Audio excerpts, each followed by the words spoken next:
जय योगेश्वर। मैं रीना कुमारी सिंह संत एकनाथ की कहानी का आगे का क्रमशः बोलने जा रही हूँ। एक दिन संत एकनाथ के पिता का श्राद्ध था। श्री खांड्या, गिरजाबाई और उद्धव को फुर्सत नहीं थी। विविध प्रकार के सुस्वादु भोजन तैयार किए गए थे, जिसकी सुगंध चारों ओर फैल रही थी। एकनाथ स्नान संध्या करके श्राद्ध विधि के लिए बाहर आए तो उन्होंने देखा कि कुछ भिखारियों और अछूतों लोग उनकी घर की ओर देखकर कहते थे कि कितनी अच्छी सुगंध आ रही है।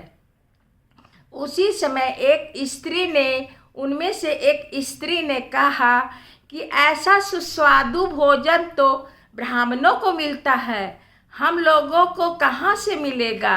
यह संवाद सुनकर एकनाथ करुणा से भर गए और उन्होंने उद्धव को भेजकर सभी भिखारियों और अछूतों को बुलाकर अपने आंगन में बैठाकर ब्राह्मणों के लिए तैयार किया हुआ सभी भोजन खिला दिए।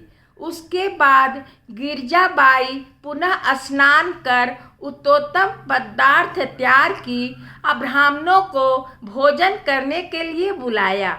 ब्राह्मणों ने आकर रुष्ट होकर कहा कि पहले भिखारियों और अत्यंजों को भोजन कराकर एकनाथ हम लोगों का अपमान और शास्त्र विधि के विरुद्ध कार्य किया है।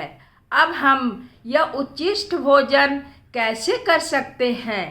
तब एकनाथ ने कहा कि मैं इसलिए पहले तैयार किया हुआ भोजन आप लोगों को न खिलाकर भिखारियों और अत्यंजों को खिलाया, क्योंकि उन लोगों के सूंघने से वह भोजन रसोई उच्छिष्ट हो गया था। तब पंडितों ने कहा कि सूंघने से व्यंजन रसोई उच्छिष्ट कैसे हो सकता है।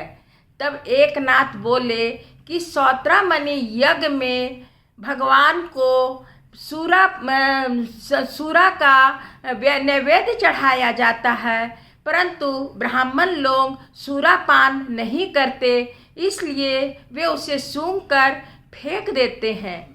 जिस प्रकार सूंघने से प्रसाद लिया जा सकता है वह उच्छिष्ट हो जाता है, उसी प्रकार सूंघने से रसोई भी उच्छिष्ट हो जाती है। तब ब्राह्मण लोगों ने कहा कि यह आपका युक्तिवाद है। तब एकनाथ बोले तो सच बात यह है कि ये लोग भी प्रभु के बेटे हैं और प्रभु ने भेजे हैं। तब ब्राह्मण ने कहा कि प्रभु ही आपके श्राद्ध में पितरों को जिमने के लिए भी भेजेंगे, ऐसा क्यों नहीं कहते। पंडित लोगों ने ऐसी दलील दी। कभी बीच में न बोलने वाला श्री खांड्या अपना मान भूलकर बोल उठा, तो हाँ, प्रभु नाथ महाराज के पितरों को तो अवश्य भेजेंगे, लेकिन आप लोगों के पितरों को भी भेजेंगे। और उन्होंने एकनाथ को कहा कि इन पंडितों को छोड़ो और अंदर चलो, अपने पितरों को आवाहन कर बुलाओ, वे जिमने के लिए अवश्य आएंगे। उन्होंने एकनाथ का हाथ पकड़कर अंदर ले गए। एकनाथ अपने देवघर में जाकर पांडुरंग की आंख बंद कर प्रार्थना की कि प्रभु यदि मेरी कोई भूल हुई हो तो आप बताइए। तब श्री खांड्या बोले कि मैं कहता हूँ ना कि तुम्हारा कोई भी भूल नहीं हुई है।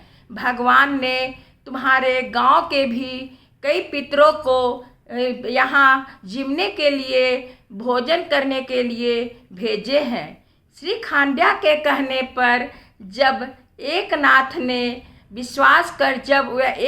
ने जाकर घर में जाकर पितरों को आवाहन किया तो देखे कि भानुदास, चक्रपाणी, सूर्यपाणी आदि समस्त पितर भोजन गृह में भोजन करने के लिए बैठे हैं। उन लोगों ने श्रीखंड या गिरजाबाई की बनाई हुई भोजन करके तृप्त हुए। उसके भोजन के बाद पिंडदान हुआ और एक नाथ पूछे कि अभी इन भोजनों, ये जो बचे हुए प्रसाद है, इनका मैं क्या करूँगा। तो पितर लोग बोले कि तुम इष्ट मित्र सहित खाओ। तो यह शब्द बाहर खड़े हुए ब्राह्मणों ने भी सुना और उन लोगों ने जब लौटने लगे, ब्राह्मण लोग जब लौटने लगे तो उन्होंने अपने पितरों को भी अपने साथ श्राद्ध भोजन करके लौटते हुए देखा।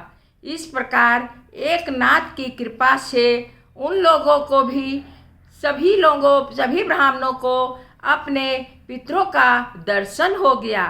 धन्यवाद।